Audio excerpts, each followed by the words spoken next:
Welcome to exam विवेचना। तो दोस्तों, जैसा कि आप लोगों को पता है, हम अपने चैनल पर डिस्कस कर रहे हैं। जो हमें एचपी पीजीटी हिंदी का नया पाठ्यक्रम लगा है, उसे हम यहाँ पर अलग वीडियो के माध्यम से डिस्कस कर रहे हैं। जो भी लेक्चर आपको दिए जाते हैं, ये सारे के सारे महत्वपूर्ण रहते हैं, इसलिए आप ध्यान से इनको सुना करिए। तो सूर्यकांत त्रिपाठीकृत राम की शक्ति पूजा और स्रोत स्मृति को हमने देख लिया है। जो आज का लेक्चर रहेगा, इसको हम देखेंगे यहाँ पर। इसमें क्या देखेंगे आज? तो इसमें हम देखेंगे आज सुमित्रा नंदन पंत की कविता है परिवर्तन और नौका विहार। जो भी तथ्य आपको बताऊंगा, ये सारे के सारे आपके लिए काफी महत्वपूर्ण रहने वाले हैं, इसलिए ध्यानपूर्वक आप इनको सुनिएगा।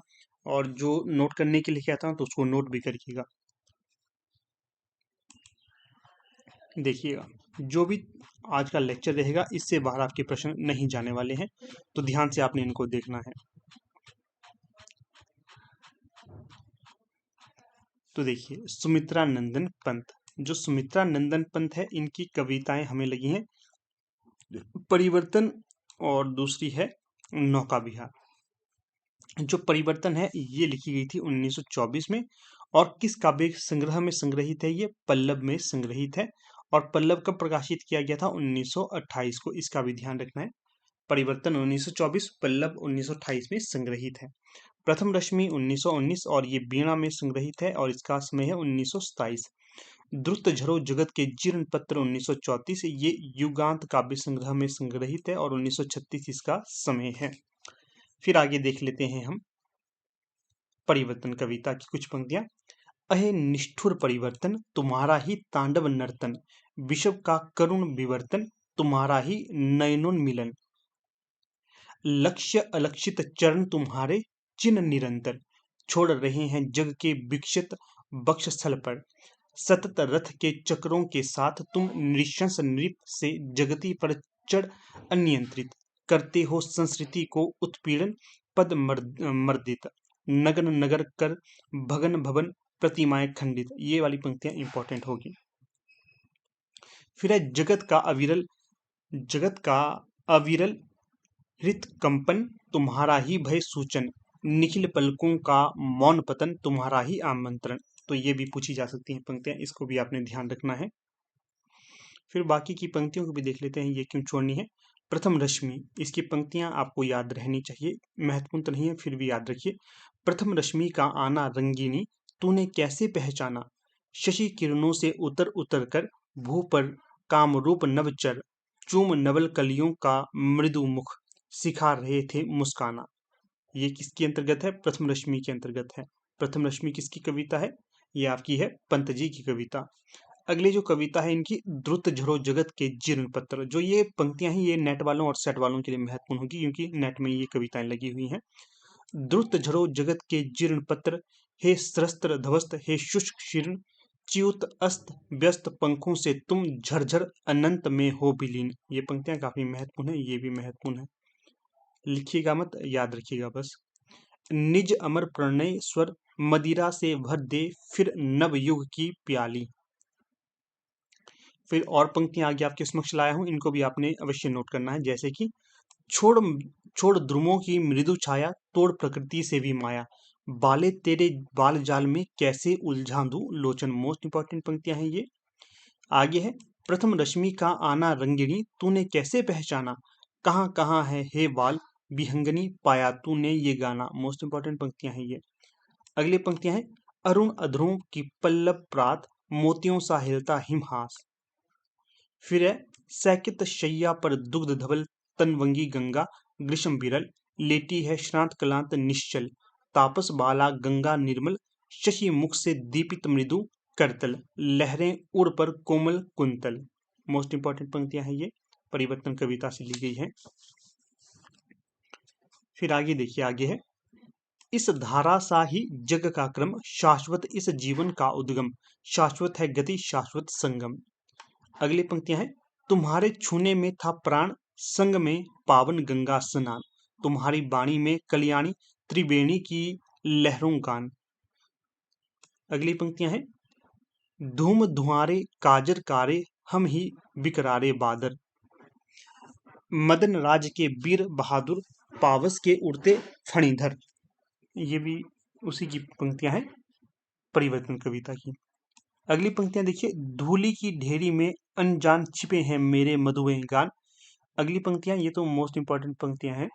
वियोगी होगा पहला कवि, आह से उपजा होगा गान, निकलकर आंखों से चुपचाप बही होगी कविता अनजान। अगली पंक्तियां ये भी महत्वपूर्ण रहेंगी। द्रुत झरो जगत के जीर्ण पत्र, हे शस्त्र ध्वस्त हे शुष्क शीर्ण, हिम ताप पीत मधुबात, भीत तुम बीत राग जड़ पूरा चीन। अगली पंक्तियां हैं, लक्ष्य अलक्षित चरण तुम्हारे चिन्ह निरंतर, छोड़ रहे हैं जग के विक्षत वक्षस्थल पर। इंपॉर्टेंट पंक्तियां हैं, ये होंगी आपकी परिवर्तन कविता से। अगली पंक्तियां हैं, दूर उन खेतों के उस पार जहां तक गई नील झंकार। अगली पंक्तियां ये भी मोस्ट इंपॉर्टेंट पंक्तियां हैं। तुम बहन कर सको जन मन में मेरे विचार, वाणी मेरी चाहिए तुम्हें क्या अलंकार। मोस्ट इंपॉर्टेंट पंक्तियां। फिर है, भूत बाद उस धरा स्वर्ग के लिए मात्र सोपान, जहां आत्मदर्शन अनादि से समासीन अम्लान। ये भी इंपॉर्टेंट होंगे। अगली पंक्तियां देखिए, ये भी वेरी वेरी इंपॉर्टेंट है। सुंदर है बिहग सुमन सुंदर, मानव तुम सबसे सुंदरतम। मोस्ट इंपॉर्टेंट पंक्तियां। आगे अब हम चलते हैं सुमित्रा नंदन पंत जी के जीवन वृत्त से संबंधित तथ्यों की ओर। देखिएगा, यहां से आपको प्रश्न पूछा जा सकता है। सुमित्रा नंदन पंत का जन्म अल्मोड़ा जिले के कोसानी ग्राम में 20 मई सन 1900 ईस्वी में रविवार के दिन हुआ और मृत्यु इनकी 29 दिसंबर 1977 को हुई थी। तो ये वाली पंक्ति है मोस्ट इंपॉर्टेंट होगी परीक्षा हेतु आपको। पिता गंगादत्त कौसानी के चाय बगीचे में मैनेजर एवं अकाउंटेंट थे। माता सरस्वती देवी पंत के जन्म के मात्र 6 घंटे बाद ही स्वर्गवासी हो गई थी, ये भी ध्यान रखना है। पंत अपने 4 भाई और 4 बहनों में सबसे छोटे थे। इनके भाई कितने थे? 4 थे। बहनें कितनी थी? 4 थी। टोटल ये कितने भाई थे? भाई बहन थे 8 भाई बहन थे ये भी आपको याद रखना चाहिए, इंपॉर्टेंट हो सकता है परीक्षा हेतु। फिर आगे पंत के बचपन का नाम गोसाई दत्त रखा गया था, ये मोस्ट इंपॉर्टेंट है, पूछा जाता है। पंत बचपन से ही काव्यानुरागी थे।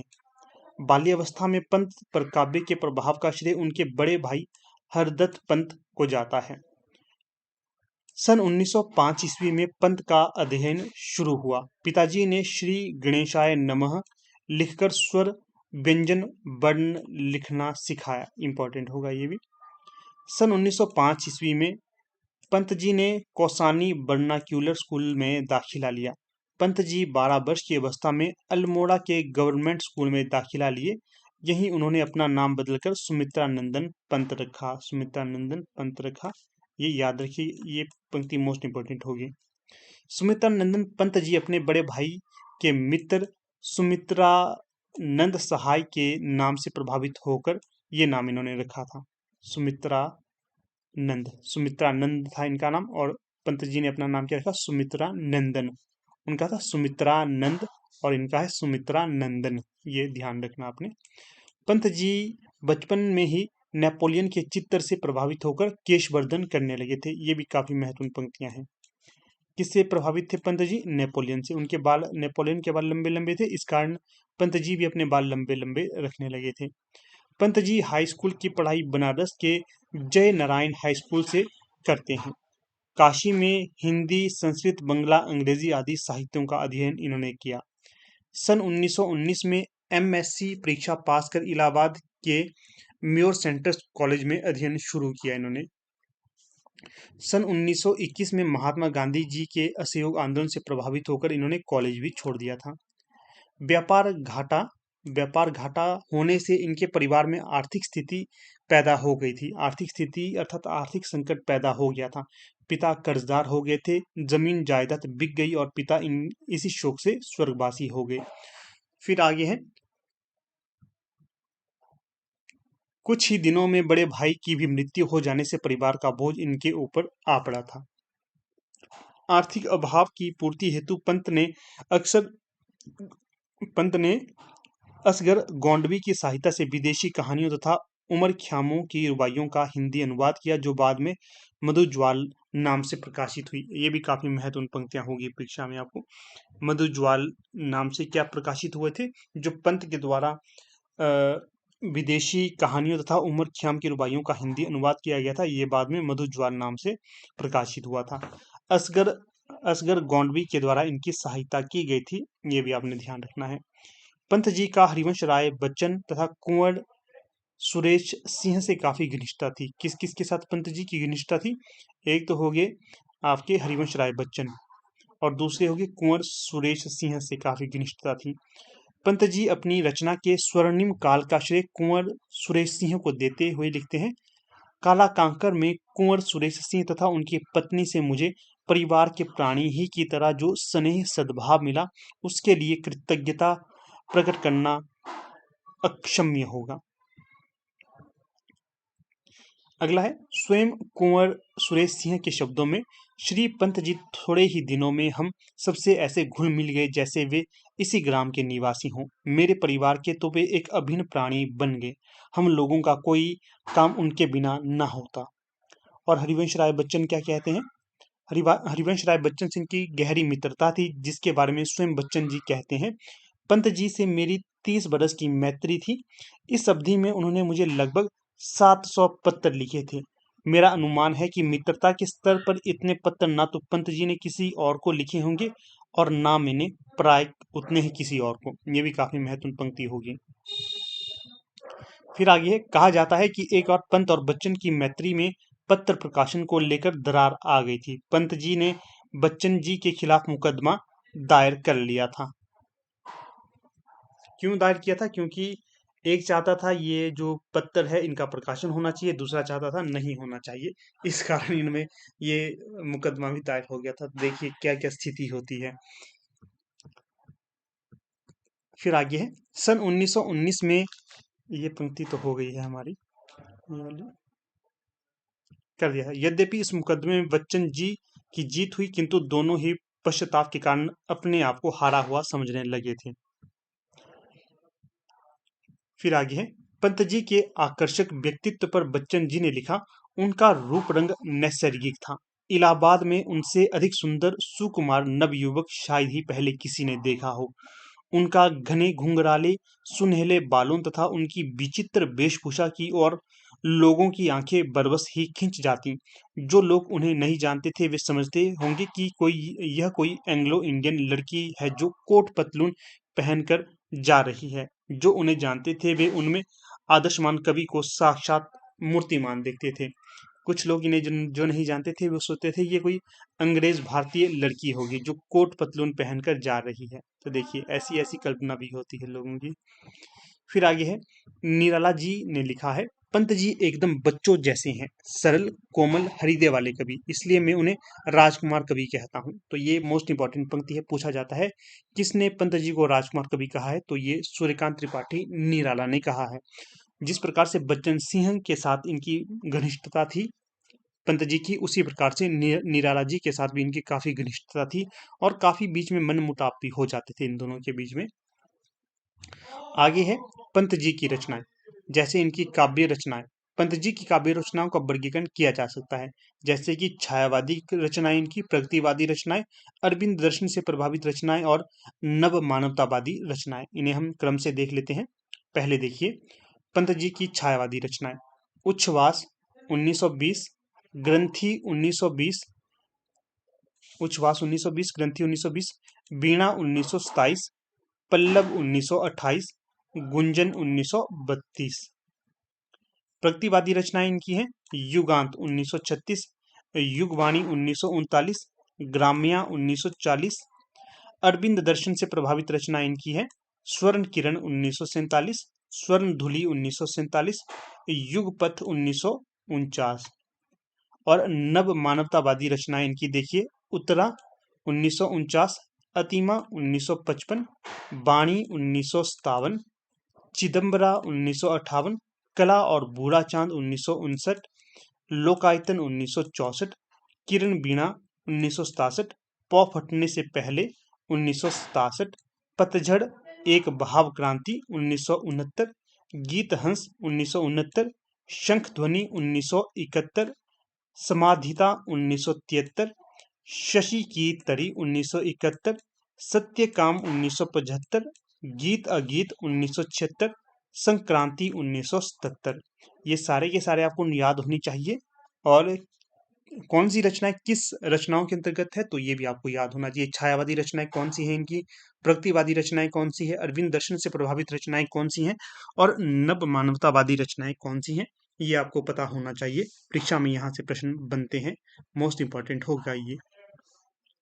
फिर इनके द्वारा देखिए काव्य नाटक भी लिखे गए थे। काव्य नाटक कौन कौन से हैं इनके?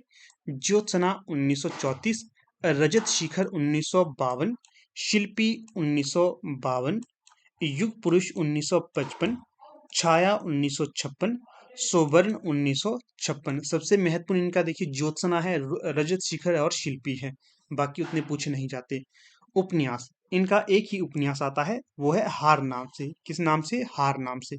इसका रचना वर्ष 1916 से 1917 और प्रकाशन वर्ष इसका 1960।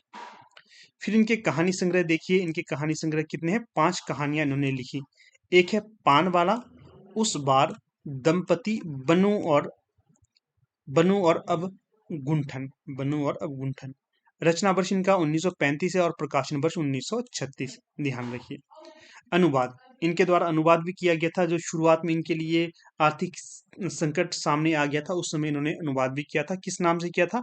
मधुज्वाला। विदेशी कहानियों तथा उमर ख़्याम की रुबाइयों का अनुवाद इनके द्वारा किया गया था और प्रकाशन इसका 1947 में हुआ। आत्मकथा इनकी देखिए 60 वर्ष एक रेखांकन नाम से 1960 में हुआ। इनका देखिए संयुक्त काव्य संग्रह किसके साथ निकाला इन्होंने? खादी के फूल नाम से संयुक्त काव्य संग्रह निकला इनका, पंत जी का बच्चन जी के साथ संयुक्त काव्य संग्रह है ये काफी महत्वपूर्ण है। अक्सर परीक्षा में पूछा जाता है कि खादी के फूल किसकी रचना है या काव्य संग्रह है, तो ये सुमित्रा नंदन पंत और बच्चन का काव्य संग्रह है संयुक्त रूप से। इनके निबंध देखिए, निबंध है गद्यपथ 1955, शिल्प और दर्शन 1961, कला और संस्कृति वार्ता निबंध है 1965 का समय होगा। छायावाद एक पुनर्मूल्यांकन 1966, ये काफी महत्वपूर्ण है इनका, छायावाद एक पुनर्मूल्यांकन। 60 वर्ष और एक निबंध 1973 का होगा समय। संपादन, इन्होंने क्या क्या संपादन कार्य किया? रूपाब जो मासिक पत्रिका थी, ये इनके द्वारा निकाली गई थी 1938 में, ये ध्यान रखिएगा, इंपॉर्टेंट होगा ये। प्राप्त पुरस्कार, इन्हें कौन कौन से पुरस्कार मिले थे उन्हें भी देख लेते हैं। कला और बूढ़ा चांद काव्य के लिए इन्हें साहित्य अकादमी पुरस्कार 1960 में मिला। मोस्ट इंपॉर्टेंट है ये तथ्य, तो साहित्य अकादमी पुरस्कार से इन्हें नवाजा गया था कला और बूढ़ा चांद काव्य के लिए। साहित्यिक उपलब्धियां हेतु राष्ट्रपति के द्वारा इन्हें पद्म भूषण की उपाधि से भी 1961 में नवाजा गया। जो चिदम्बरा है, इस काव्य संग्रह के लिए इन्हें भारतीय ज्ञानपीठ पुरस्कार 1968 में मिला था। कब मिला था? 1968 में। फिर है लोकायतन काव्य पर इन्हें सोवियत लैंड नेहरू पुरस्कार मिला 1965 में। उत्तर प्रदेश सरकार द्वारा 10,000 की सम्मान राशि से सम्मानित किया गया इन्हें 1965 में। फिर है रजत शिखर काव्य नाटक पर काशी नागरी प्रचारणी द्वारा रत्नाकर पुरस्कार इन्हें प्रदान किया गया था। फिर है हिंदी साहित्य सम्मेलन प्रयाग द्वारा साहित्य वाचस्पति की उपाधि भी इन्हें दी गई थी, ये भी आप ध्यान रखिएगा। पंथ को छायावाद का विष्णु कहा जाता है। ध्यातव्य हो कि निराला को छायावाद का रुद्र कहा जाता है। पंथ को छायावाद का क्या कहा जाता है? विष्णु कहा जाता है। प्रसाद को छायावाद का ब्रह्मा कहा जाता है और महादेवी को छायावाद की शक्ति कहा जाता है। तो ये आप याद रखिए, पंक्ति मोस्ट इंपॉर्टेंट है ये। नंद दुलारे वाजपेयी ने पंथ को छायावाद का जनक माना, ये भी मोस्ट इंपॉर्टेंट पंक्ति होगी। पूछा जा सकता है कि किसने पंथ को छायावाद का प्रवर्तक या जनक माना, तो ये नंद दुलारे वाजपेयी जी ने माना। आचार्य रामचंद्र शुक्ल ने पंथ को छायावाद का प्रथम प्रतिनिधि कवि कहा। ये देखिए, ये भी बड़ी इंपॉर्टेंट पंक्ति होगी। जो आचार्य रामचंद्र शुक्ल है, ये भी मानते हैं कि जो पंथ है ये छायावाद का प्रथम और प्रतिनिधि कवि होंगे। फिर पंथ को प्रकृति का सुकुमार कवि, साइंदा नंदनी शब्दों का शिल्पी आदि विशेषणों से भी विभूषित किया जाता है। तो ये भी मोस्ट इंपॉर्टेंट पंक्ति होगी आपको। मुक्तिबोध ने पंथ को संवेदनशील इंद्रिय बोध का कवि कहा था, इंपॉर्टेंट होगा। सुमित्रा नंदन पंत मूलतः अरविंद दर्शन से प्रभावित थे, इंपॉर्टेंट। पूछा जाता है कि जो पंत है ये किस दर्शन से प्रभावित है, तो ये अरविंद दर्शन से प्रभावित माने जाते हैं। पंथकृत पल्लव की भूमिका जो छायावाद का मैनिफेस्टो या फिर घोषणा पत्र कहा जाता है, साथ ही इसे प्रकृति का चित्रशाला भी कहा जाता है। तो ये पंक्ति भी मोस्ट इंपॉर्टेंट होगी परीक्षा हेतु आपको। आगे है पंथ पर अरविंद दर्शन के अलावे रविंद्रनाथ टैगोर, महात्मा गांधी, मार्क्स तथा स्वामी विवेकानंद का प्रभाव भी दिखता है। पल्लव की भूमिका का हिंदी जगत में वही महत्व है जो अंग्रेजी भाषा के कवि वर्ड्सवर्थ के लिरिकल बैलेड्स की भूमिका का है। अपने काव्य युगवाणी में पंत ने प्रतिवाद को युग की वीणा बताया है। क्या है जो पंथ है, इन्होंने अपने युगवाणी है इनकी जो काव्य, इसमें इन्होंने प्रतिवाद को युग की वाणी कहा था। युग की वाणी। पंथ के युगांत काव्य में छायावाद का अंत एवं प्रतिवाद का उदय मिलता है। परिवर्तन पंथ की एक लंबी कविता है। परिवर्तन पंथ की ऐसी कविता है लंबी, जो हम यहाँ पर चर्चा भी करेंगे। पंथ का दार्शनिक दृष्टिकोण सर्वहितवाद था। क्या था? सर्वहितवाद। पंथ का प्रिय छंद कौन सा था? रोला छंद इनका प्रिय था। बच्चन सिंह ने पंथ के काव्य युगवाणी को खड़ी बोली का प्रथम प्रतिवादी काव्य माना। इंपॉर्टेंट होगा ये। शांति जोशी ने पंथ की जीवनी सुमित्रा नंदन पंत जीवनी और साहित्य के नाम से लिखी। किसने? जो शांति जोशी है, इनके द्वारा पंथ की जीवनी लिखी गई सुमित्रा नंदन पंत जीवनी और साहित्य के नाम से। पंथ की प्रथम छायावादी रचना थी उच्छ्वास और अंतिम छायावादी रचना इनकी गुंजन है। पंथ की पहली कविता गिरजे का घंटा 1916 में प्रकाशित हुई। Most important. पंत जी हिंदी के आधुनिक कवि में पहले कवि हैं जिन्होंने हिंदी काव्य में मात्रिक छंदों के औचित्य की आधारशिला रखी। पंत ने अपनी भाषा को चित्र भाषा कहा। कैसी भाषा? चित्र भाषा या बिंब भाषा कहा। सुमित्रा नंदन पंत का लोकायतन नामक महाकाव्य महात्मा गांधी के जीवन पर आधारित है। इंपॉर्टेंट। पंत जी के काव्यों का क्रमिक विकास छायावाद, प्रतिवाद, नव मानवतावाद के रूप में हुआ। ये भी इंपॉर्टेंट होगा। सबसे पहले वो छायावादी बनी, फिर वो प्रतिवादी बने, फिर वो नव मानवतावादी बने। छायावाद पर पंत के मंतव्य है। छायावाद काव्य ना होकर केवल अलंकृत संगीत बन गया। मोस्ट इंपॉर्टेंट पंक्तियां। छायावाद काव्य ना रहकर केवल अलंकृत संगीत बन गया। अलंकार के बारे में पंत का मंतव्य है, अलंकार केवल वाणी की सजावट के लिए नहीं, यह भाव की अभिव्यक्ति के विशेष द्वार है। ये भी है मोस्ट इंपॉर्टेंट। कविता के बारे में पंत जी के विचार देखिए। पंत जी कहते हैं कविता हमारे परिपूर्ण क्षणों की वाणी है। पंत जी कहते हैं कि कविता हमारे परिपूर्ण क्षणों की वाणी है। मोस्ट इंपॉर्टेंट होगा ये। आगे है, यदि हम काव्य अथवा कला की संक्षिप्त परिभाषा बनाना चाहें तो इतना कहना पर्याप्त होगा कि काव्य सत्यम शिवम सुंदरम की अभिव्यक्ति है, पंत जी ने कहा। और ये भी मोस्ट इंपॉर्टेंट है। अगली पंक्तियां हैं, साहित्य अपने व्यापक अर्थ में मानव जीवन की गंभीर व्याख्या है। फिर एक कविता हमारे प्राणों का संगीत है, छंद हृदकंपन है। मोस्ट इंपॉर्टेंट पंक्ति होगी ये भी।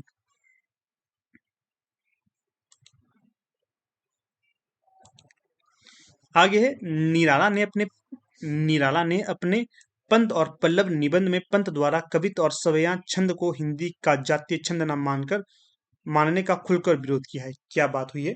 जो निराला ने अपने पंत और पल्लव निबंध में पंत द्वारा कवित और सवैया छंद को हिंदी का जातीय छंद न मानने का खुलकर विरोध किया था। पंत और पल्लव निबंध किसका है? निराला का है। इसमें इन्होंने निराला का खुलकर विरोध किया। क्यों? इन्होंने जो निराला ने कहा कि कवित और सवैया छंद हिंदी का जातीय छंद ना है, इसलिए निराला ने इनका विरोध किया था। पंत का दार्शनिक दृष्टिकोण सर्वहितवाद है। ये हमने देख लिया, बार बार आज रिपीट क्यों हुई है चीजें।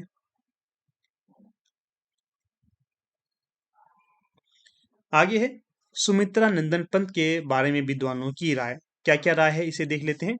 पंत को कविता की प्रेरणा कहाँ से मिली, इसके बारे में वे स्वयं कहते हैं, कविता करने की प्रेरणा मुझे सबसे पहले प्रकृति निरीक्षण से मिली, जिसका श्रेय मेरी जन्मभूमि कुर्मांचल प्रदेश को है। तो ये पंक्तियां हैं मोस्ट इंपॉर्टेंट, इसका ध्यान रखिएगा आप।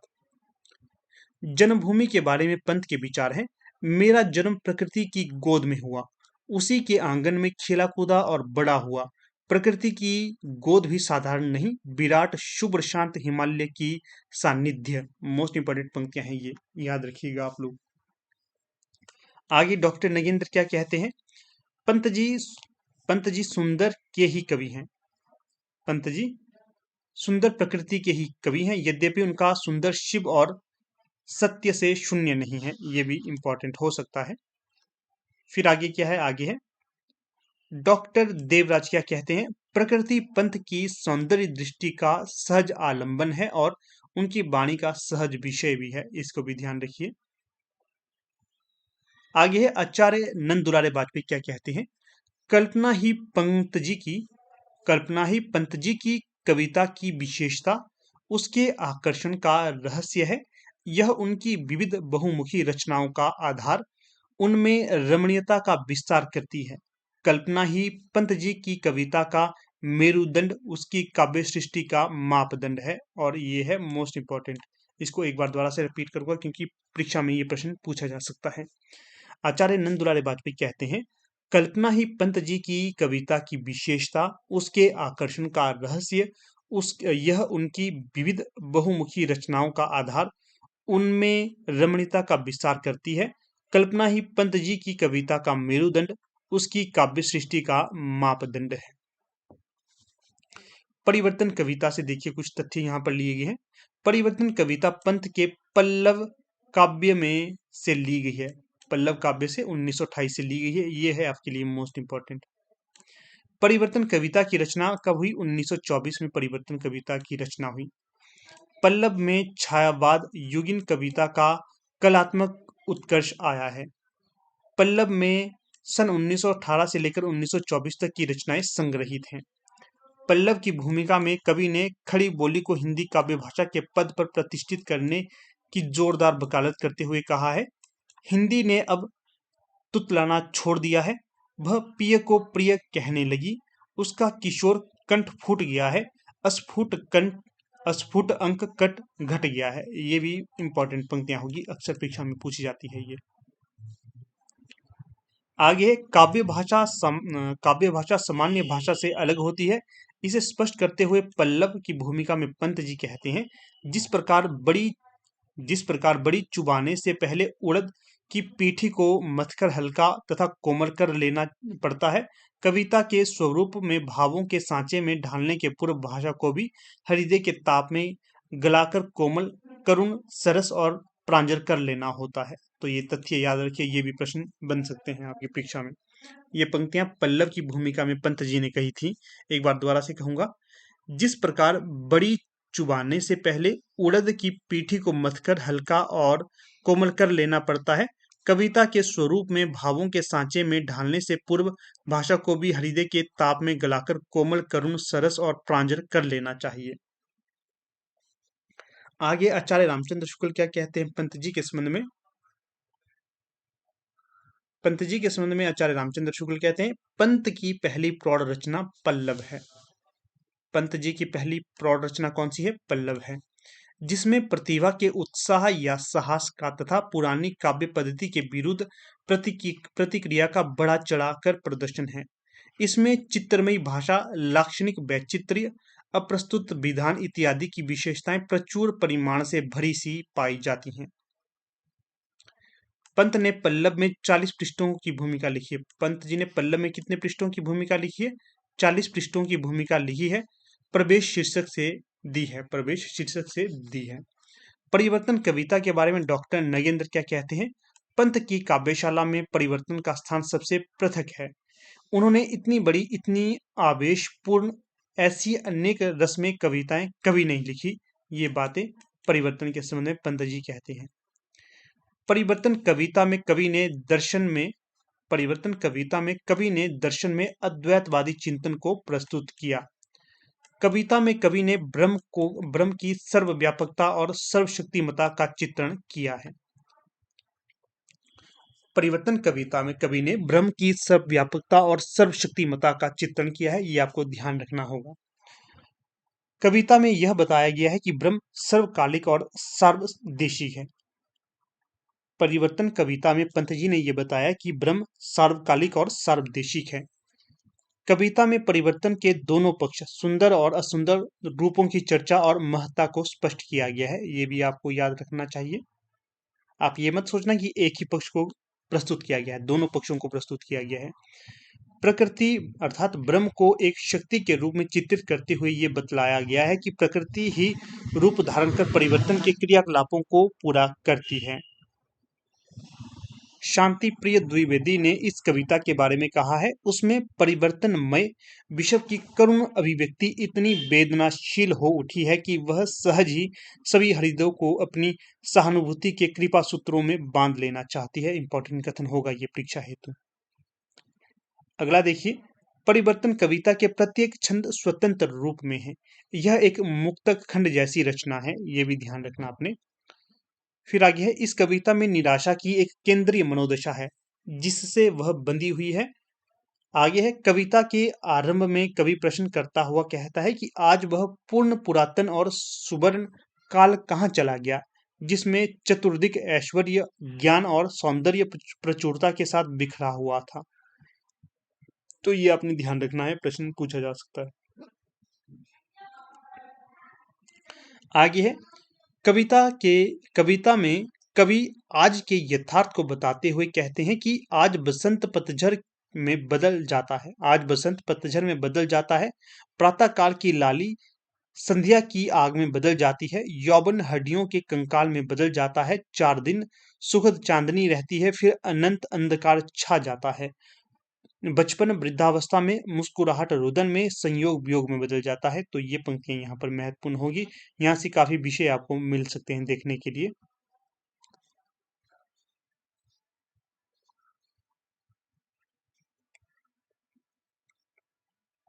आगे है, कवि कहते हैं संसार में सब कुछ नश्वर है, लगता है संसार की नश्वरता को देखकर आकाश सोनी सांसें भरता है, ओस के रूप में आंसू बहते हैं, समुद्र का मन सिसक उठता है। ये भी महत्वपूर्ण होगी पंक्तियां। फिर आगे है, कवि कहते हैं कि परिवर्तन ही संसार का नियम है, मोस्ट इंपॉर्टेंट है ये। आगे है, दूसरे और तीसरे खंड में विनाश का रूप और संसार की नश्वरता और उसकी सतत परिवर्तनशीलता पर चिंतन व्यक्त किया है। किस खंड में? दूसरे और तीसरे खंड में विनाश का स्वरूप और रूप का वर्णन किया है। चौथे खंड में कवि संसार में सब कुछ दुख में है, चौथे खंड में कवि संसार में सब कुछ दुख में है, इस ओर इन्होंने संकेत किए हैं। परिवर्तन कविता में खड़ी बोली के साथ तत्सम और सामाजिक शब्दों का प्रयोग अधिक हुआ है, ये भी ध्यान रखना आपने। यहाँ पर देखिए महत्वपूर्ण पद कौन कौन से हैं, इन्हें आपके साथ डिस्कस करता हूँ। अरे निष्ठुर परिवर्तन तुम्हारा ही तांडव नर्तन, मृत्यु तुम्हारा गर्दंत कंचुक कल्पांतर, अखिल विश्व की विवर बकर कुंडल दिगमंडल। आज कहाँ वह पूर्ण पुरातन, वह सुवर्ण का काल, भूतियों का दिगंत छवि जाल, नग्न सुंदरता थी सुकुमार, रिद्धि और सिद्धि अपार, घूमते शत शत भाग्य अनाथ, सतत रथ के चक्रों के साथ, जगत का अविरल हृत कंपन, तुम्हारा ही भय सूचन। इंपॉर्टेंट। फिर है, विपु वासना विकच विषव का मानस शतदल, छान रहे तुम कुटिल काल कृमि से घुस पल पल। तो ये देखिए, ये थी कुछ यहाँ पर महत्वपूर्ण पंक्तियां। इसके पश्चात आपको दूसरी पीडीएफ की तरफ भी ले जाता हूँ, यहाँ से भी आपसे प्रश्न पूछे जा सकते हैं। तो कुछ इस प्रकार से यहाँ पर ये पीडीएफ है, इसको भी आप देख लेना आराम से, मैं आपको दिखा देता हूँ ये चीजें।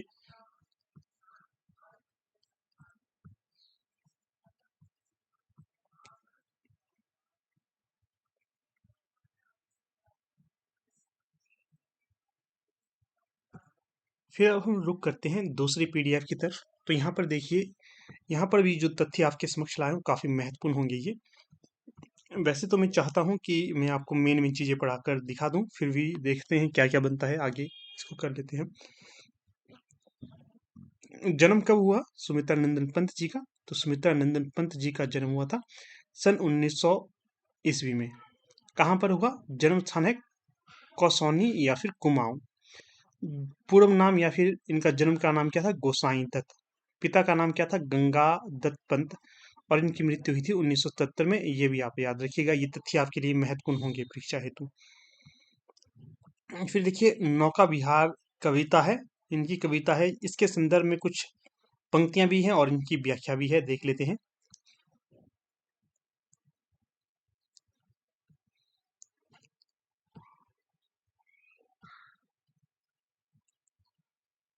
श्रांत सन्निग्ध शांत शांत स्निग्ध ज्योत्सना उज्ज्वल अपलक अनंत नीरव भूतल सैकत शैया पर दूध अवल सनवंगी गंगा ग्रीष्म विरल लेटी है आंत क्लांत निश्चल।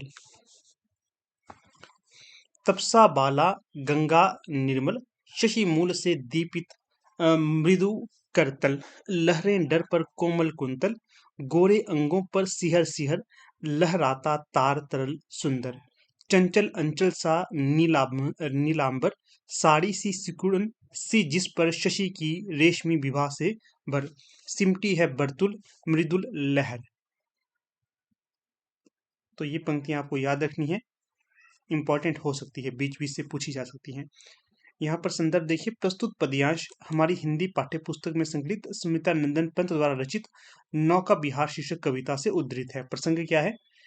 प्रस्तुत पद्यांश में कवि पंत जी ने चांदनी रात में किए गए नौका विहार का चित्रण किया है। इसमें कवि ने गंगा की कल्पना नायिका से की है। गंगा की कल्पना किससे की है? नायिका से कल्पना की गई है। व्याख्या आगे इस प्रकार से है। कवि कहता है कि चारों ओर शांत तरल और उज्जवल चांदनी छिटकी हुई है। आकाश टकटकी बांधे पृथ्वी को देख रहा है। पृथ्वी अत्यधिक शांत और शब्द रहित है। ऐसे मनोहर एवं शांत वातावरण में क्षीण धार वाली गंगा बालू के बीच मंद मंद बहती ऐसी प्रतीत हो रही है, मानो कोई छरहरे दुबले पतले शरीर वाली सुंदर युवती दूध जैसे सफेद शैया पर गर्मी से व्याकुल होकर थकी मुरझाई एवं शांत लेटी हुई हो। गंगा के जल में चंद्रमा का बिंब झलक रहा है, जो ऐसा प्रतीत हो रहा है जैसे गंगा रूपी कोई तपस्विनी अपने चंद्र मुख को अपने ही कोमल हाथों पर रखकर लेटी हुई हो और छोटी छोटी लहरें उसके वक्षस्थल पर ऐसी प्रतीत होती है मानो वे लहराते हुए कोमल केश हैं। तारों भरे आकाश की चंचल परछाई गंगा के जल में जब पड़ती है तो वह ऐसी प्रतीत होती है मानो गंगा रूपी तपस्विनी बाला के गोरे गोरे अंगों से स्पर्श से बार बार कांपता तारों जड़ा उसका नीला आंचल लहरा रहा हो। आकाश रूपी नीले आंचल पर चंद्रमा की कोमल चांदनी में प्रकाशित छोटी छटा कोमल टेढ़ी बल खाती लहरें ऐसी प्रतीत होती है मानो लेटने के कारण उसके रेशमी साड़ी में सिलवटें पड़ गई हों।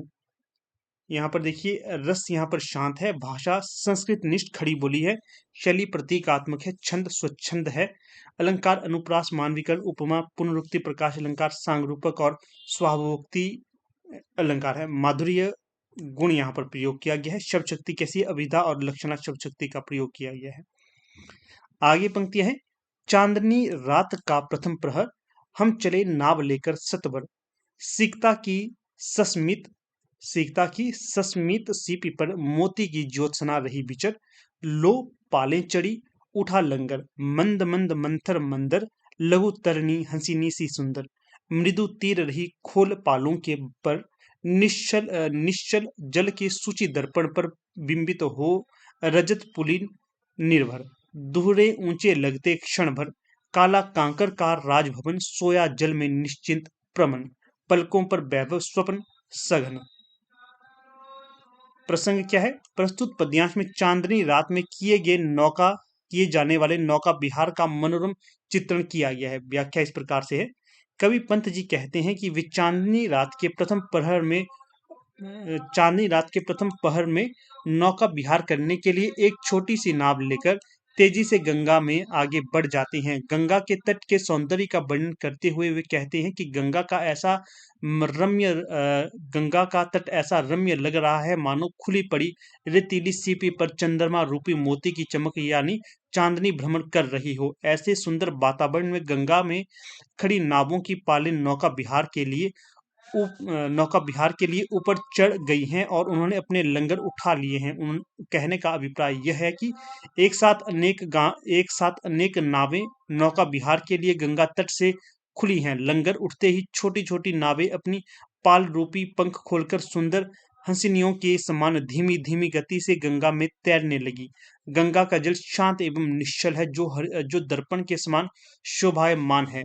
उस जल रूपी स्वच्छ दर्पण में चांदनी में नहाया रेतीला तट प्रतिबिंबित होकर दुगने परिमाण में प्रकट हो रहा है। गंगा तट पर शोभित काला कांकर के राजभवन का प्रतिबिंब गंगा जल में झलक रहा है। ऐसा लग रहा है मानो यह राजभवन गंगा जल रूपी शैया पर निश्चित होकर सो रहा है और उसकी झुकी पलकों एवं शांत मन में वैभव रूपी स्वप्न तैर रहे हैं। यहाँ पर देखिए शांत रस है, संस्कृत निष्ठ खड़ी बोली का प्रयोग किया गया है, प्रतीकात्मक शैली है, स्वच्छंद छंद का प्रयोग किया गया है, अनुप्रास मानवीकरण उपमा पुनरुक्ति प्रकाश अलंकार सांग रूपक एवं स्वभावभुक्ति अलंकार का प्रयोग किया गया है, माधुरी गुण है, अभिधा और लक्षणा शब्द शक्ति का प्रयोग हुआ है। फिर आगे देखिए, आगे है नौका से उठती जल हिलोर हिल पड़ते नम के ओर छोर। नौका से उठती जल हिलोर हिल पड़ते नम के ओर छोर। विस्फारित नयनों से निश्चल कुछ खोज रहे चल तारक दल। ज्योतित कर जल का अंतस्थल जिनके लघु दीपों को चंचल अंचल की ओट किए अविरल। फिरती लहरें लुक छिप पल पल, सामने शुक्र की छवि झलमल। पैरती परी सी जल में कल, रूप हरे कचों में हो ओझल। लहरों के घूंघट से छुक छुक दशमी का शशि निज तिर्यक मुख, दिखलाता मुग्धा सा रुक रुक। यहाँ पर क्या प्रसंग है? इस प्रस्तुत पद्यांश में नौका विहार करने के दौरान गंगा की अपूर्व छटा का वर्णन किया गया है। व्याख्या देखिए, गंगा में नौका विहार करते हुए कवि पंत जी कहते हैं कि नौका चलने के कारण जल में तरंगे उठती हैं, जिससे जल में प्रतिबिंबित आकाश इस छोर से उस छोर तक हिलता हुआ सा प्रतीत होता है। जल में पड़ती तारों की परछाई को देखकर ऐसा आभास होता है मानो तारों का दल जल के अंदर के भाग में प्रकाश फैलाकर अपनी आंखें फाड़ फाड़ कर कुछ ढूंढ रहा हो। गंगा में रह रहकर उठने वाली चंचल लहरें भी अपने आंचल की आड़ में तार रूपी छोटे छोटे जगमगाते दीपकों को छिपाकर प्रतिक्षण लुकती छिपती हुई सी प्रतीत होती है। वहीं पास में शुक्र तारे की झिलमिलाती परछाई जल में किसी सुंदर परी सी प्रतीत होती हुई दिख रही है। श्वेत चमकती हुई जल तरंगों में उस परछाई के ओझल होने का दृश्य इतना मनोरम है कि कवि को चांदी से चमकते सुंदर केशों से परी के छिप जाने का आभास होता है। जल में प्रतिबिंबित दशमी की चांद का तिरछा मुख कभी लहरों की चंचलता में छिप जाता है तो कभी साकार हो उठता है। उसे देख कवि को ऐसी अनुभूति होती है मानो अपने ही रूप यौवन से मुग्ध होकर नायिका अपने मुख से कभी घूंघट छिपा लेती है, कभी उससे बाहर निकाल लेती है। फिर आगे क्या पंक्तियां हैं? जब पहुंची चपला बीच धार, छिप गया चांदनी का कगार। दो बाहों से दूरस्थ तीर धारा का कृश कोमल शरीर, आलिंगन करने को धीर अधीर अति दूर क्षितिज पर बिटप माल, लगती भ्रू रेखा सी अराल। अपलक नभ नील नयन विशाल, माँ के उर पर शिशु सा समीप सोया धारा में एक द्वीप। उर्मिल प्रवाह को कर प्रतीप, वह कौन विहग, क्या बिकल कोक उड़ता उड़ता हरने निज बिरह शोक, छाया को कोकी का बिलोक। फिर है, कवि ने नौका विहार करते हुए दोनों तटों के प्राकृतिक दृश्यों का मनोरम चित्र अंकित किया है। इन पंक्तियों के माध्यम से कवि की नाव जब गंगा के मध्य धार में पहुंचती है तो वहां से चंद्रमा की चांदनी में चमकते हुए रेतीले तट स्पष्ट दिखाई नहीं देते। कवि को दिखते दोनों किनारे, ऐसा है यहाँ पर क्या लिखा गया, कवि को दिखते दोनों किनारे ऐसे प्रतीत हो रहे हैं जैसे वे व्याकुल होकर गंगा की धारा रूपी नायिका के पतले कोमल शरीर का आलिंगन करना चाहते हों, जिसके लिए उन्होंने अपनी दोनों बाहें फैला रखी हैं। दूर क्षितिज पर कतारबद्ध वृक्षों को देख ऐसा लग रहा है मानो वो नीले आकाश के विशाल नेत्रों की तिरछी भौहें हैं और धरती को एकटक निहार रहे हैं। कवि आगे कहते हैं कि वहां पास ही एक द्वीप है जो लहरों के प्रवाह के विपरीत दिशा में मोड़ रहा है। गंगा की धारा के मध्य स्थित उस द्वीप को देख कवि को ऐसा आभास हो रहा है जैसे कोई छोटा सा बालक अपनी माता की छाती से लगकर सो रहा हो। वहीं गंगा नदी के ऊपर एक पक्षी को उड़ते देख कवि सोचने लगता है कि कहीं यह चकवा तो नहीं है जो भ्रमवश जल में अपनी ही छाया को चकवी समझ उसे पाने की चाह लिए विरह वेदना को मिटाते हेतु व्याकुल हो आकाश में उड़ता जा रहा है। आगे है यहाँ पर दिया, पतवार घुमा अब प्रतनु भार, नौका घूमी विपरीत धार, डानों के चल करतल पसार, भर भर मुक्ताफल फेन सफार, बिखराती जल में तारहार, चांदी के सांपों सी रलमल नाचती रश्मियां जल में चल, रेखाओं सी खींच तरल सरल, लहरों की लतिकाओं में खिल, सौ सौ शशि सौ सौ अडू झिलमिल, फैले फूल जल में फैनील, अब उथला सरिता का प्रवाह, लगी से ले ले सहज था, हम बड़े घाट को सोत्साह। तो इसकी पंक्तियों को यहाँ पर आप व्याख्या को पढ़ना चाहते हैं तो इसको पॉज करके आप पढ़ सकते हो, नहीं तो वीडियो काफी लंबा हो जाएगा। फिर आगे है, ज्यों ज्यों लगती है नाव पार, उड़ के अलौकित शर विचार, उड़ के अलौकित शर विचार, इस धारा सी जग का क्रम, शाश्वत इस जीवन का उद्गम, शाश्वत है गति शाश्वत संगम, शाश्वत नभ का नीला विकास, शाश्वत शशि का यह रजत हास, शाश्वत लघु लहरों का विलास, हे जग जीवन के कर्णधार, चिर जन्म मरण के आर पार, शाश्वत जीवन नौका विहार, मैं भूल गया अस्तित्व ज्ञान, जीवन का यह शाश्वत प्रमाण, करता मुझको अमृत दान।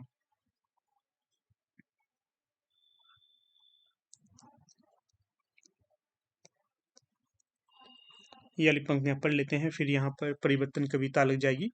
देखिए, प्रस्तुत पद्यांश के माध्यम से कवि कहता है कि जैसे जैसे हमारी नाव दूसरे किनारे की ओर बढ़ती जाती है, वैसे वैसे हमारे हृदय में सैकड़ों विचार उठते हैं। ऐसा लगता है मानो इस संसार का क्रम भी इस जलधारा के समान संसार का क्रम भी इस जलधारा के समान ही है।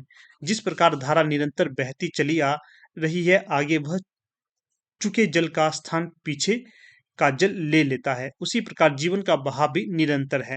जलधारा के समान ही जीवन का विस्तार शाश्वत है। जीवन का क्रम धारा की तरह कभी ना टूटने वाला क्रम है। कवि पंत कहते हैं कि आकाश का यह विस्तार शाश्वत है।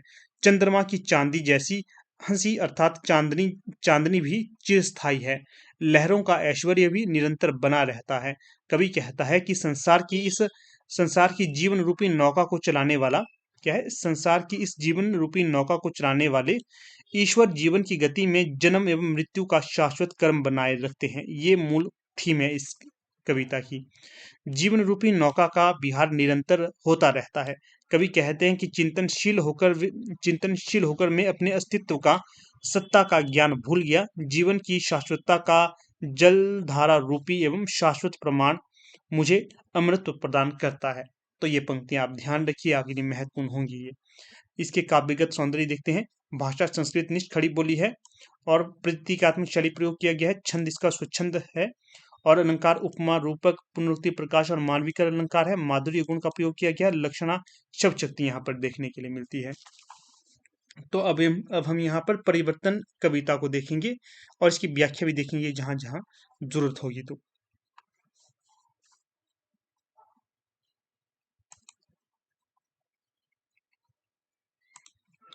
इसके पश्चात आगे देखिए, आगे है यहाँ पर परिवर्तन संदर्भ सहित व्याख्या, जो परिवर्तन कविता है।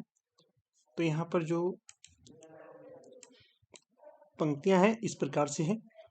कहाँ आज वह पुरातन वह सुवर्ण का काल, भूतियों का दिगंत छवि जाल, ज्योति चुंजित जगती का बहाल, राशि राशि विकसित वसुधा का वह यौवन विस्तार, स्वर्ग की सुषमा जब सावहार, धरा पर करती थी अभिसार, प्रसूनों के शाश्वत श्रृंगार, स्वर्ण भृगों के गंध विहार, गूंज उठते थे बारंबार ना सृष्टि के प्रथमाद्यगार, नग्न सुंदरता थी सुकुमार, रिद्धि और सिद्धि अपार, अय विश्व का स्वर्ण स्वप्न संस्कृति का प्रथम प्रभात, कहाँ वह सत्य वेद विख्यात।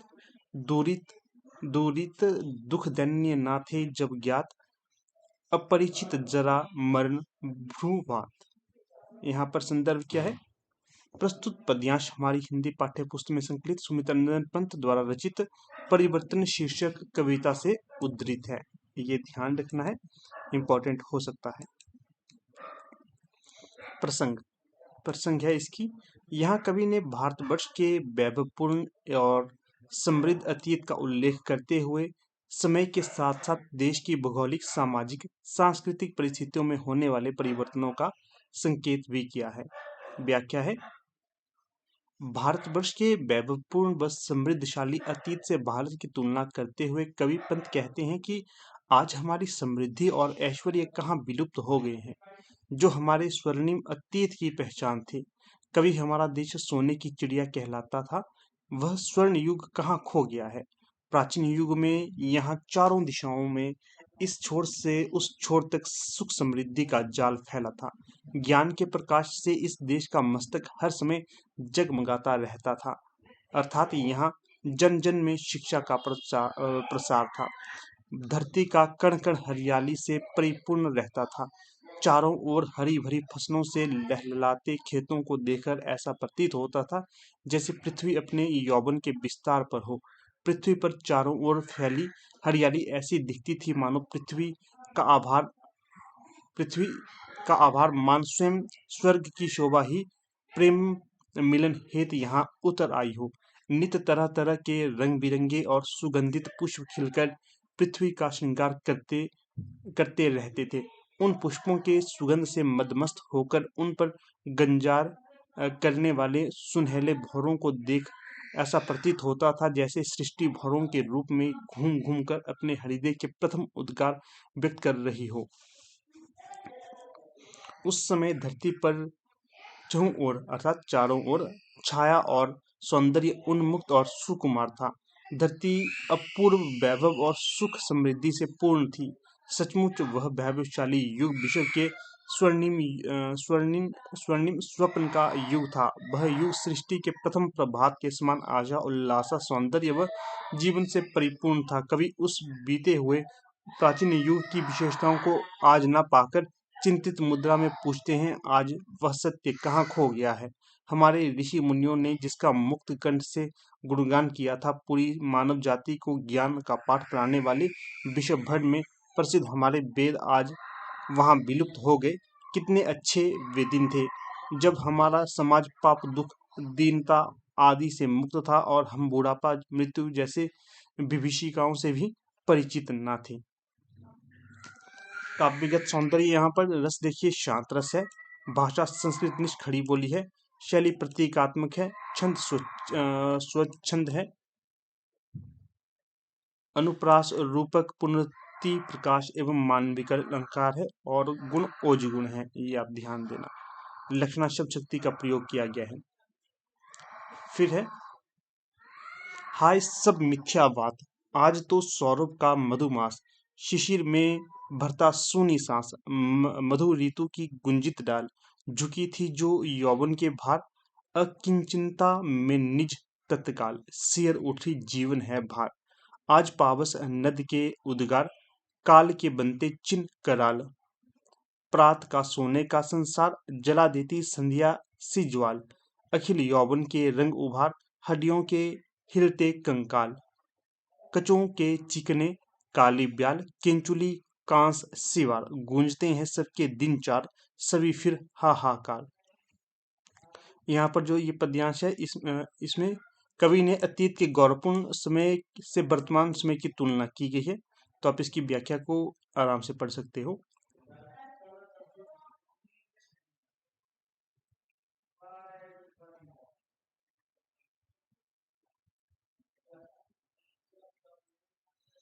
अगली पंक्तियां हैं यहाँ, आज बचपन का कोमल गात, जरा का पीला पात, 4 दिन सुखद चांदनी रात और फिर अंधकार अज्ञात, शिशिर सा झर नैनों का नीर, झुलस देता गालों के फूल, प्रणय का चुंबन छोड़ अधीर, अधर जाते अधारों का भूल,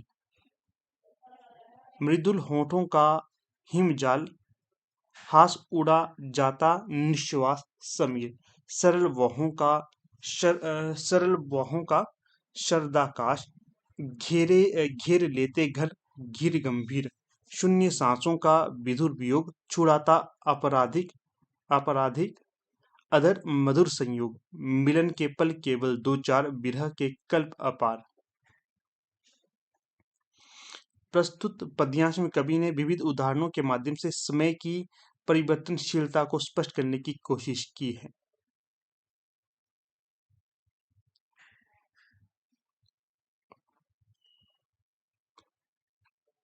आगे है, अरे वे अपलक चार नयन, आठ आंसू रोते निरुपाय,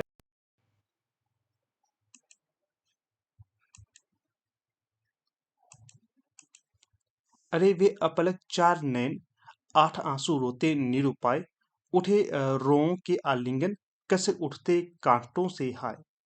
किसी को सोने के सुख साज, मिल गया यदि ऋण भी कुछ आज, चुका लेता दुख कल ही ब्याज, काल को नहीं किसी की लाज, विपुल मणि रत्नों का छवि जाल, इंद्रधनुष की सी छटा विशाल, विभव विभव की विद्युत ज्वाल, चमक चमक छपी जाती तत्काल, मोतियों जड़ित ओस की डार, हिला जाता चुपचाप बेयार। यहाँ पर प्रस्तुत पद्यांश में सांसारिक दुखों की दयनीय तस्वीर तथा सुख दुख के चक्र को समय के साथ जोड़कर स्पष्ट करने का प्रयास किया गया है।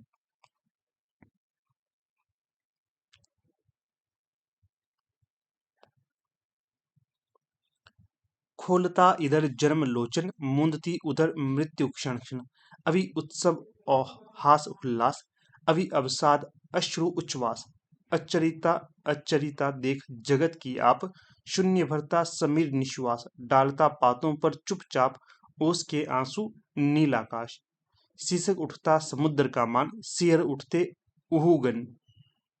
तो ये वाली पंक्तियां काफी महत्वपूर्ण है, इसको ध्यान रखिए। इसमें क्या बताया गया है, प्रस्तुत पद्यांश में परिवर्तनशील संसार का काल्पनिक चित्र प्रस्तुत किया गया है। संसार की परिवर्तनशीलता को स्पष्ट करते हुए पंत जी कहते हैं कि इस मृत्यु लोक में जन्म मरण का चक्र सदा चलता रहता है। एक और कितने ही मानव धरती पर जन्म लेकर अपनी आंखों से संसार को देखते हैं, तो दूसरी ओर मृत्यु को प्राप्त होने वाले कितने ही लोग हमेशा के लिए अपनी आंखें मूंद कर इस लोक से विदा हो रहे हैं। इस प्रकार एक और जन्म लेने पर हर्षोल्लास के साथ उत्सव मनाया जाता है, तो वहीं दूसरी ओर मृत्यु के शोक से आंसू बहाए जाते हैं। वास्तव में इस संसार का अद्भुत विधान है। अभी अभी जहां आनंद और उल्लास का साम्राज्य फैला था, अगले ही क्षण वहां दुख बरबस आकर अपना प्रभाव जमा लेता है। कवि को ऐसा प्रतीत हो रहा है जैसे संसार की क्षणिकता देख पवन दुखी होकर आहें भरने लगी। नीला आकाश से भी यह सब नहीं देखा जाता है और वह व्यथित होकर अश्रु रूप में पेड़ की शाखा पर ओस की बूंद टपकाने लगता है। सागर भी धीरज खोकर सिसकियां ले रहा है और ग्रह तारे भी करुणा से परिपूर्ण और दृश्य को देख कांप उठे हैं। काव्यगत सौंदर्य यहाँ पर है। रस शांत है, भाषा संस्कृतनिष्ठ खड़ी बोली है, शैली प्रतीकात्मक है, स्वच्छंद छंद का प्रयोग किया गया है, अनुप्रास रूपक पुनरुक्ति प्रकाश एवं मानविकरण अलंकार का प्रयोग किया गया है, ओज गुण है और लक्षणा शब्द शक्ति का प्रयोग किया गया है। अहे निष्ठुर परिवर्तन, तुम्हारा भी तांडव नर्तन, विश्व का करुण विवर्तन, तुम्हारा ही नयनोन्मिलन, निखिल उत्थान पतन, अहे बासुकी सहस्त्रफन, लक्ष्य अलक्षित चरण तुम्हारे, चिन्ह निरंतर छोड़ रही हैं जग के विक्षत बक्षस्थल पर, शत शत फनोच्छ्वासित स्फीत फुतकार भयंकर घुमा रहे हैं घनाकार जगती का अंबर, मृत्यु तुम्हारा गरल दंत कंचुक कल्पांतर, अखिल विश्व ही विवर, वक्र कुंडल दिगमंडल। तो ये वाली पंक्तियां भी काफी महत्वपूर्ण है, ये सारा का सारा आप याद रखिएगा। प्रस्तुत पद्यांश में परिवर्तन को विनाशक तथा सौ के राज बासुकी के समान, सांपों के राजा बासुकी के समान बताया गया है। देखिए क्या है इन पंक्तियों में बताया है। प्रस्तुत पद्यांश में कवि कहता है कि हे निष्ठुर परिवर्तन, जब तुम प्रलयकारी तांडव करते हो तो उसके भीतर में भंवर उसके उसके भंवर में फंसकर इस विश्व का करुण अंत हो जाता है। इस संसार में जो उत्थान पतन उत्थान पतन होते हैं, क्रांतियां होती हैं, वे मानो तुम्हारे नेत्रों के खुलने और बंद होने के साथ ही होती है। अर्थात तुम्हारे नेत्र खोलने पर उत्थान और बंद करने पर पतन होता है। हे सहस्त्र फनों वाले वासुकी, तुम्हारे लाखों अदृश्य चरण इस संसार के घायल वक्षस्थल पर निरंतर अपने पदचिन्ह छोड़ते चलते हैं। तुम्हारे विष के झागों से भरी हुई और सारे विश्व को अपने लपेट में ले लेने वाली सैकड़ों भयंकर फुंकारें इस संसार के मेघों के आकार से परिपूर्ण आकाश से निरंतर घुमाती रहती है। हे परिवर्तन रूपी बास की मृत्यु ही तुम्हारा जहरीला दांत है। मृत्यु ही मृत्यु ही तुम्हारा जहरीला दांत है। दो कल्पों के बीच का समय भी मानो तुम्हारी केंचुली है। यह समस्त संसार ही मानो तुम्हारे रहने की बावी या बिल है, और दिशाओं का घेरा ही माना तुम्हारी गोलाकार कुंडली है। तो काव्यगत सौंदर्य यहाँ पर देख सकते हो, ये काव्यगत सौंदर्य है। तो दोस्तों कुछ इस प्रकार से ये वाला लेक्चर हमारा था। ज़्यादा लंबा इसे नहीं खींचा, जो जो महत्वपूर्ण था वो आपके साथ मैंने डिस्कस किया है। ये पीडीएफ भी आपको डिस्क्रिप्शन बॉक्स में लिंक में अवेलेबल हो जाएगी, तो वहाँ पर जाकर आप इसे रीड कर सकते हो। तो ठीक है, अब यहाँ पर अपनी वीडियो का समापन कर लेते हैं। आप लोग वीडियो के अंत तक बने रहे, इसका बहुत बहुत धन्यवाद। वीडियो अच्छा लगा हो तो इसे लाइक अवश्य करना। धन्यवाद।